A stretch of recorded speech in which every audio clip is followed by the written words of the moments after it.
Voilà, nous sommes donc de retour. On continue notre discussion avec M. Fonini, qui est, je le rappelle, le directeur du CRAR, le Centre de recherche Action sur les relations raciales ici à Montréal. On parle donc de discrimination, de sous-représentation des communautés culturelles au sein de la fonction publique et ailleurs aussi, dans les médias, enfin un peu partout. Nous allons parler un peu maintenant de cas spécifiques, un peu de cas très édifiants sur les discriminations. Et surtout, je voudrais terminer cette émission avec M. Fonini sur les recommandations. Qu'est-ce qu'il faut faire pour lutter concrètement, qu'est-ce qu'il faut faire pour lutter contre cela?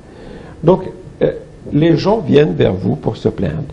Il y a vous devez en voir des vertes et des pas mûres parce que vous êtes quand même au centre de la chose. Est-ce que vous pouvez nous donner quelques exemples un peu qui nous parlent de cette discrimination, des formes qu'elle peut prendre? Parce que la discrimination aussi, elle peut prendre plusieurs formes. C'est ça, c'est-à-dire que les gens viennent chez nous quand ils sont discriminés, souvent des membres des minorités ethniques racisées, ce sont victimes de racisme dans l'emploi de plus en plus. Il y a deux genres de plaintes en matière de discrimination dans l'emploi. Il y a ceux qui ne sont pas syndiqués, donc ils viennent, ils ont été refusés un emploi, ils ont refusé la promotion, ou ils sont victimes de harcèlement racial, ethnique et religieux au milieu de travail, donc ils perdent, ils décrochent et puis ils ne peuvent plus capables de travailler.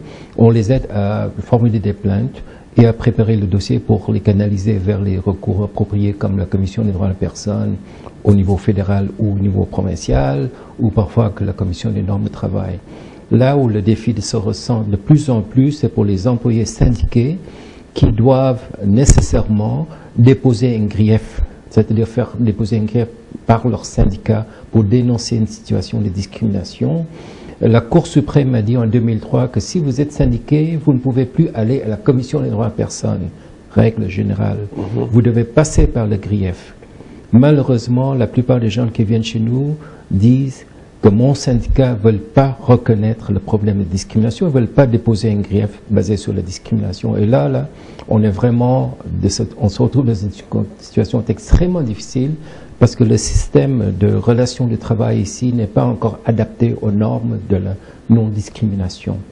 Ça, c'est le premier défi. Le deuxième défi, c'est que nous avons encore quelques secteurs où la discrimination est encore permise et même légiférée. Au moment où on se parle, j'ai un cas d'une personne qui a été renvoyée d'un emploi parce qu'elle n'est pas citoyenne. Elle n'est pas la citoyenneté canadienne. Elle a été embauchée, puis parce qu'elle est résidente permanente, on l'a renvoyée. Pourquoi? Parce qu'il y a une loi au Québec qui s'appelle la loi sur les syndicats professionnels, en vertu desquels pratiquement toutes les associations syndicales se sont incorporées comme organismes. Cette loi-là stipule explicitement que seuls les citoyens canadiens peuvent faire partie des conseils d'administration et du personnel des organismes incorporés en vertu de cette loi. Donc ça exclut beaucoup de résidents permanents, ceux qui n'ont pas la citoyenneté canadienne, et c'est encore dans une loi québécoise. On a demandé au ministre de la Justice et de l'immigration de modifier cette loi et de mettre fin à la discrimination. On n'a pas encore de résultats et là-dessus, c'est pour ça que je dis tantôt qu'il faut connaître ses droits et deuxièmement, il faut se tourner de plus en plus, si les moyens le permettent, vers les tribunaux pour contester soit des lois ou des pratiques ou même des politiques carrément discriminatoires, que ce soit intentionnellement ou autre. Donc vous avez parlé de cette personne-là qui elle a perdu son emploi ou une promotion Elle a perdu un emploi qu'elle vient d'obtenir comme comptable parce que l'employeur a dit j'ai vérifié puis tu n'es pas la citoyenneté canadienne et en vertu de la loi avec laquelle notre organisme s'est incorporé, tous les syndicats sont incorporés en vertu de la loi sur les syndicats professionnels du Québec. Donc légalement on ne peut pas t'embaucher parce que tu n'es pas citoyenne canadienne. Et ça, c'est la discrimination légiférée dans les livres législatifs du gouvernement du Québec. Donc, peu importe les compétences de cette personne-là, elle a perdu son emploi à cause de cette discrimination qui a valeur de loi, carrément. Et pire que ça, la Charte des droits et libertés de la personne n'interdit pas la discrimination basée sur le statut de la citoyenneté. on peut vous interdire de faire la discrimination basée sur la race ou l'origine ethnique, mais la Commission des droits de la personne nous a dit la citoyenneté ou le statut de citoyenneté ne fait pas partie des motifs interdits de discrimination, donc on ne peut rien faire pour cette personne. C'est-à-dire que si vous êtes un résident permanent, vous n'avez pas la citoyenneté canadienne, vous allez postuler pour des emplois, et il est possible maintenant qu'on vous discrimine sans que vous ayez un recours quoi que ce soit. Vous n'êtes pas protégé par la loi, et c'est ça qui est un peu le vide juridique, et on veut essayer d'éliminer ce vide-là par des actions judiciaires. Alors que ces personnes-là payent leurs impôts de la même manière que les autres, leurs taxes. Ils sont diplômés des universités, des cégeps québécois. Et c'est ça l'injustice. C'est ça que j'ai dit, qu'il faut vraiment connaître ses droits. Il faut essayer toujours de contester, de revendiquer et de demander aussi des changements, tant au niveau de la loi qu'au niveau de la mentalité.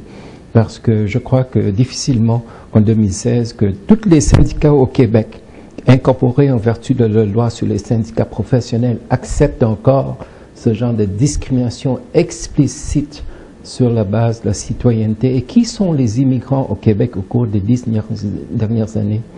Les gens d'Haïti, la Chine, du Maghreb, de l'Afrique francophone. Donc vous voyez l'Haïti, vous voyez un peu la majorité des personnes qui seront victimes de cette discrimination légale et légiférée par le gouvernement du Québec. Est-ce qu'on a peur un peu de la formation académique, des niveaux extraordinaires de ces gens-là, de leurs compétences, etc. Est-ce qu'on a peur de la concurrence de ces gens-là? C'est pour ça qu'on essaie un peu de les... Je ne peux pas dire que c'est une peur, peut-être plutôt parfois c'est l'ignorance. Nous avons beaucoup de cas de gens qui ont beaucoup d'expérience de formation en France, en Algérie, au Maroc, dans leur pays d'origine, des professionnels de longue date qui viennent ici et leurs expériences à l'étranger ne sont pas reconnues à juste titre. Il n'y a pas de mécanisme de faire l'équivalence, pas nécessairement des gens qui sont membres des ordres professionnels, mais quelqu'un qui peut travailler dans un domaine de, disons, 15 ans à 18 ans, et qui viennent ici, et puis soudainement, c'est comme, il est jugé comme, ah, vous n'avez pas l'expérience canadienne. Mais les gens sont de plus en plus intelligents, les employeurs ne vont pas dire que vous n'avez pas l'expérience canadienne. Tout simplement, ils ne vont pas comptabiliser vos expériences dans leur pays d'origine comme si ces expériences vaut quelque chose. Donc ça, souvent, ce genre de critères ou d'exigences dans l'embauche peut rabaisser la valeur d'une candidature. Et nous avons un cas d'un professionnel d'origine algérienne à Saint-Jérôme qui a beaucoup d'années d'expérience dans le travail de gestion urbaine dans une ville, dans son pays d'origine. Mais ici, on exige entre autres 10 ans de connaissance du code de construction du Québec. Alors que, pourquoi 10 ans? Donc, vous voyez, parfois des exigences qui sont peut-être neutres, mais dans les faits, on ne reconnaît pas ses expériences et ses compétences, même à l'étranger, parce qu'on ne mesure pas exactement le niveau de compétences qu'on puisse avoir. Maintenant, de ce genre de choses arrivent très souvent, donc il faut être très, disons, vigilant quand on regarde les exigences dans un poste d'emploi afin de voir comment telle et telle exigence peuvent avoir un impact indirectement discriminatoire sur ceux qui sont des résidents permanents, des nouveaux arrivants au Québec. Mais là, on est carrément en présence de filtres, d'exclusion, carrément. Moi, franchement, jusqu'à maintenant, je ne peux pas comprendre pourquoi un médecin français ne pourrait pas, par exemple, exercer ici au Québec. Pourquoi un médecin algérien ne pourrait pas exercer ici au Québec. Ce que la médecine enseignée en Algérie, ou bien en France, ou bien en Tunisie, c'est la même médecine, c'est pas une médecine qui est propre à tel ou tel pays. Pourquoi ces gens-là donc ne peuvent pas exercer ici? Donc on est un peu dans des chasses gardées où les gens doivent un peu comme protéger leur territoire. Et c'est pour ça qu'on tombe parfois dans la discrimination, dans l'exclusion, etc. Je parlais tantôt d'une mosaïque verticale. C'est une sorte de, quand vous êtes nouvellement arrivé, quand vous êtes membre des minorités racisées, les Noirs anglophones, les Noirs francophones sont ici depuis des années, puis ils sont toujours au bas de l'échelle au niveau de l'accès à l'emploi. Donc il faut contester cette mosaïque, il faut aplatir et égaliser cette mosaïque verticale, entre autres par des pressions sociales, par des recours judiciaires, et c'est comme ça que les femmes ont gagné. Vous savez, en 1987, Quand la Cour suprême a rendu une décision dans l'affaire Action Travail des femmes contre Canadien National, dans laquelle on contestait les normes d'embauche, les pratiques d'embauche de Canadien National qui discriminaient les femmes dans le secteur non traditionnel, du jour au lendemain, à cause de cette décision de la Cour suprême, beaucoup d'entreprises ont changé leurs pratiques et trouvé des moyens pour faire non seulement rentrer, mais aussi avancer les femmes. Parce que dans la fonction publique québécoise, l'injustice demeure au fil des ans, c'est que les mesures visent seulement l'embauche. Il n'y a pas de mesure d'accessibilité dans la promotion, l'avancement des communautés culturelles dans la fonction publique québécoise. C'est pour ça que c'est très difficile, dans plusieurs cas, pour les gens de pouvoir progresser et devenir gestionnaires. Donc je crois après 30 ans, 35 ans, il est temps aussi de revendiquer des mesures d'accessibilité dans la promotion et l'avancement au sein de la fonction publique québécoise et non seulement au niveau de recrutement d'embauche. Très bien. Un peu pour conclure, M. Néhémie, on va parler un peu de... Est-ce que vous faites des recommandations à la municipalité, au gouvernement du Québec, enfin au gouvernement provincial, au gouvernement fédéral? Quelles sont les recommandations que vous faites? Que doit-on faire, justement, pour sortir un peu de cette situation-là? Moi, j'ai l'impression que, c'est-à-dire de réécouter les mêmes discours depuis pratiquement 20 ans. La situation ne bouge pas. Exactement. Parfois, on devient cynique, mais il faut être toujours optimiste. Nous, on continue toujours de proposer des choses, de recommander des choses de manière constructive, ferme, mais constructive, avec des solutions, disons, réfléchies. Par exemple, modifier cette loi, mettre sur pied des mécanismes d'évaluation pour mesurer le niveau d'implantation de certaines mesures ou l'absence de mesures de mise en œuvre. On met toujours de l'avant ce genre de choses. En milieu syndical, on dit, écoutez, révisez votre pratique d'embauche parce que toute centrale syndicale est un employeur. Et c'est pas normal que la plupart des centrales syndicales, les grosses centrales syndicales au Québec ont encore un personnel qui ne reflète même pas la diversité de leurs membres syndiqués. Donc on met toujours de l'avant de ce genre de choses, mais ce qui manque, certainement, je crois qu'il y a un manque de volonté politique réelle pour qu'il y ait une cohérence entre l'action concrète et le discours. Donc, c'est pour ça que de plus en plus, comme en Ontario, comme dans le reste du Canada, les gens disent que c'est par le biais de contestations judiciaires, par des poursuites, des plaintes, qui est judiciarisé qu'on arriverait à changer les choses. Les personnes handicapées au Québec, je pense que commencent à se lancer dans la voie de contestation judiciaire afin de faire bouger les choses. Mais ça aussi, ça va demander beaucoup d'argent, parce qu'on sait que quand on plonge dans ce genre d'action, il faut avoir un peu les poches très profondes, et il faut avoir beaucoup de ressources financières, et il faut avoir aussi une organisation. Donc, premièrement, il faut avoir la détermination d'aller de contester les choses. Le gouvernement fédéral va remettre sur pied un programme de contestation judiciaire que le gouvernement de M. Harper a aboli. Ce programme-là va permettre le financement des causes, de contester la discrimination basée sur plusieurs motifs. Je crois que ça va être peut-être une nouvelle opportunité avec le gouvernement Trudeau pour remettre sur la place publique l'opportunité des contestations judiciaires comme un outil efficace de lutter contre la discrimination. Au niveau du gouvernement du Québec, ce qu'on dit toujours, c'est qu'il faut donner plus de moyens à la Commission des droits de la personne et des droits de la jeunesse du Québec, qui, faute d'austérité, perd de plus en plus d'enquêteurs pour faire des enquêtes rapides, qui permet une réceptionniste pour pouvoir recevoir les gens et leur fournir de l'information. Donc, c'est-à-dire qu'il faut responsabiliser l'État et par le biais de mobilisation sociale et communautaire pour dire qu'écoutez, les obstacles d'exclusion et de discrimination, ça coûte cher d'une façon ou d'une autre. Mais il faut, à mon avis, l'élément essentiel, c'est une volonté politique. Et jusqu'à présent, cette volonté politique-là, on ne l'a pas vue parce que carrément à chaque rapport du vérificateur général, que ce soit au niveau provincial ou fédéral, on soulève ce genre de problème, sous-représentation des communautés ethniques, discrimination raciale, etc.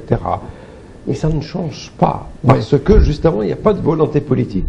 chaque Premier ministre, il vient, il nous dit, ouais, il va falloir changer les choses, Exactement, etc. ouais. Mais les choses ne changent pas. Donc il y a quelque chose... Il faut toujours insister là-dessus. Vous savez, beaucoup de communautés, la communauté maghrébine entre autres, invitent tous les week-ends les ministres à venir à leur souper, à leur manifestation communautaire pour les servir un plat et leur donner une chance de faire un discours.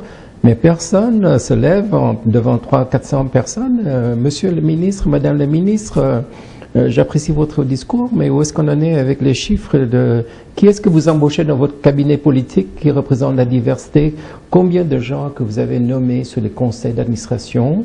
Et donc, il faut interpeller les gens politiquement et publiquement, et aussi peut-être parler plus dans les médias, de tous les médias confondus, pour démontrer qu'il y a un grand écart entre le discours politique et les résultats sur le terrain, là-dessus qu'il faut en parler. Et là, M. Nehimi, on revient donc à une autre réalité incontournable, c'est la complaisance d'une certaine élite de ces communautés culturelles-là vis-à-vis des pouvoirs publics, parce qu'au lieu justement de poser les questions qui fâchent, on se met un peu à les courtiser d'une autre manière, parfois au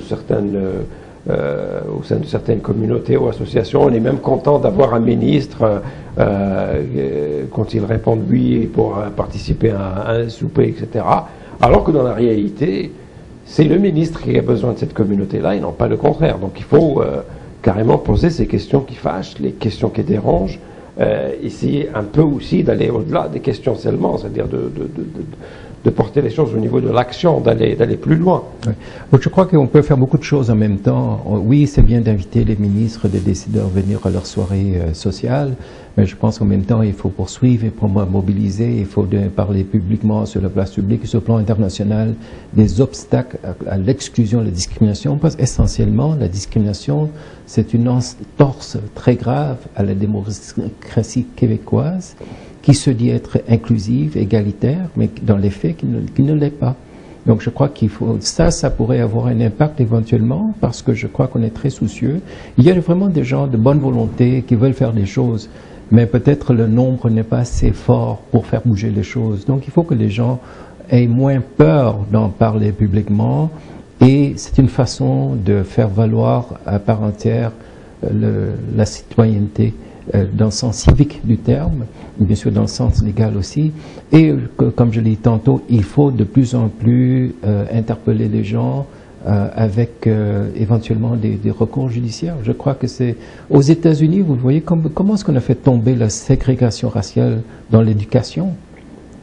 À toutes les années, toutes les décennies, les Américains, Africains ont vraiment mené les gouvernements devant les tribunaux jusqu'à un moment, en 1954, la Cour suprême a déclaré que la ségrégation raciale dans l'éducation n'est pas légale. Donc je crois que tôt ou tard, il faut que ça vienne par la voie judiciaire, parce que si le législatif ne bouge pas, c'est le judiciaire qu'il faut interpeller. Très bien. Donc on va se quitter sur ces mots d'espoir, puisque donc il faut continuer le combat, et même s'il y a beaucoup de gens un peu cyniques, sceptiques, etc., le combat ne doit pas s'arrêter. Surtout, il ne faut pas s'arrêter, parce que si ce n'est pas pour nous, ça sera pour nos enfants. Il faudrait se battre donc pour arriver à cette citoyenneté à part entière et avec une présence un peu au sein de tous les... Donc, M. Nehimi, on vous souhaite beaucoup de succès, beaucoup de courage, surtout avec le travail que vous faites avec votre organisme.